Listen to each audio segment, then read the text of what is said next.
Hello everyone, today we are going to learn basic Microsoft Excel tutorial how to delete blank rows. So we have these example tables and you can see we have the blank row. You can select the row and to delete you can right click, go to delete option. I will select again at this row, right click again and then you can choose delete.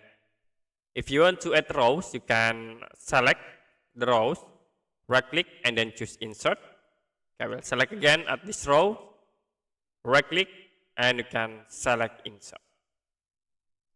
Another options like I will create table in here.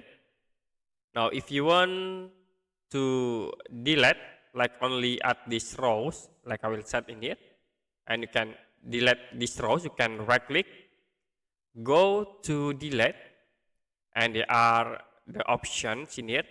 You can use shift cell left, cell up, entire rows or entire column.